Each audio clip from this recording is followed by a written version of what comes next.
میرے خاندان میں 3 ہفتے میں 3 اموات ہوئی ہیں جو کہ ایک ہی گھر میں تھے. تینوں اور ان کے گھر والوں نے جب الگ الگ جگہوں سے پتہ کروایا تو انہوں نے کہا آپ کی بہو نے کروایا تھا. ایک گھر میں 3 موتیں ہوئی ہیں اور جب پتہ کروایا تو سب نے یہی کہا کہ بہو نے کروایا. سب الو کے پٹھے ہیں, جھوٹ بول رہے ہیں, بکواس کر رہے ہیں, خاندانوں میں لڑائی ڈلوا رہے ہیں. ان کے باپ کو بھی نہیں پتہ چل سکتا کہ کس نے کیا کروایا. گھروں میں 3 موتیں ہوں 4 موتیں ہوں, یہ نارمل ہے, ہو جاتی ہیں. بعض اب ایک آدمی مرتا ہے تو غم میں دوسرا بھی پیچھے آ جاتا ہے, تیسرا کہتا ہے چلو پھر میں بھی آ رہا ہوں. میاں بیوی میں بعض بہت محبت ہوتی ہے, میاں مر جاتا ہے, اب عورت یہ نہیں دیکھتی کہ میں نے ہی مارا ہے, لیکن وہ بھی کہتی ہے چلو. تو یہ نارمل ہے. بعض دفعہ یہ کورونا جو وبا آئی ہوئی ہے نا, اس سے بھی گھروں میں بعض دفعہ 3 4 موتیں ہوئی ہیں. اب لوگ مانتے نہیں ہیں کہ کرونا سے مرا ہے یہ, کیونکہ کرونا کا اثر سے کبھی اٹیک ہو رہا ہے. اب راحت اندھوری کو کرونا تھا, پتہ ہے آپ کو, حالانکہ وہ ہارٹ اٹیک سے انتقال ہوا ہے. اب لوگ کہہ رہے ہیں کرونا سے نہیں ہوا. بھائی کرونا کی وجہ سے اٹیک ہو گیا نا. کرونا کا جو وائرس ہے یہ تو دل پہ بھی حملہ کرتا ہے. تو جس کو پہلے سے بیماری ہے, وہ شوگر کی بیماری میں نے خود دیکھا ہے, ایک صاحب کرونا کے مریض تھے, شوگر سے انتقال ہوا, لیکن اس شوگر کے پیچھے کیا تھی؟ کرونا کی وبا تھی. تو جو پہلے سے جس میں کوئی ڈیزیزز ہوتی ہیں, بیماریاں ہوتی ہیں, تو ڈاکٹر کہتے ہیں ان پہ کرونا کا اٹیک ہوتا ہے. لیکن کرونا ایسا ہوشیار ہے کہ وہ مار دیتا ہے مگر اپنے ذمے میں کیس نہیں لیتا. وہ کہتے ہیں دیکھو تو اٹیک سے مرا ہے, یہ تو شوگر سے مرا ہے, یہ تو فلاں بیماری سے مرا ہے, اس کو تو پہلے سے ٹی بی تھی. تو یہ کرونا اسے تو ٹھکنا بدماش ہم اس کو کہتے ہیں کہ اس پر ایمان لانا بھی آسان کام نہیں ہے, لوگ مان نہیں رہے.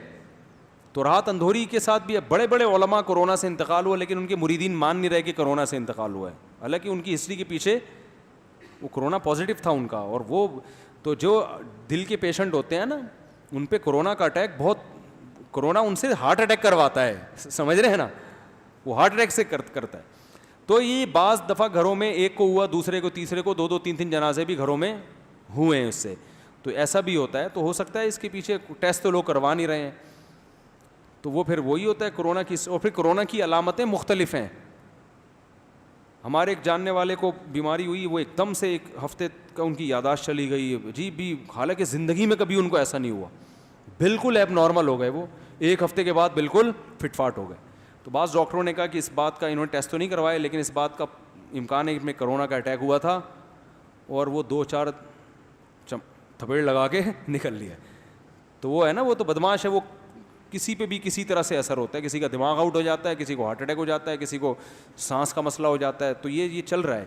تو یہ وبا سے دعا کرے اللہ جلدی جان چھڑائے. لیکن پھر بھی ہمارے ہاں موت کا ریشو اس میں بہت کم ہے. لیکن ایک گھر میں 3 جنازے میں نے خود دیکھے ہیں.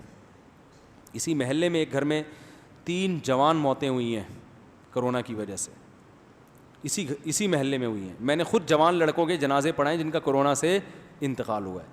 تو پھر بھی ڈرنے کی ضرورت اس لیے نہیں ہے کہ ریشو موت کا بہت کم ہے, بچنے والے الحمدللہ زیادہ ہیں.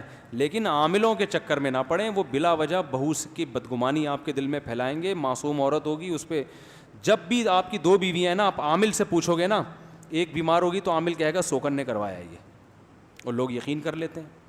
تو اس لیے ان چکروں میں نہ پڑیں. بے گناہ بہو ہے بیچاری, اس کو خام خامے بدنام نہ کریں, اور یہ عاملوں کے چکر میں نہ پڑیں. یہ گھروں میں لڑوانے کے علاوہ ان کا کوئی کام. اور یہ یاد رکھو, جن مسلط ہو جاتا ہے بعض وہ بولتا ہے اس نے کروایا ہے, پھر بھی نہیں ہوتا, وہ جھوٹ بولتا ہے.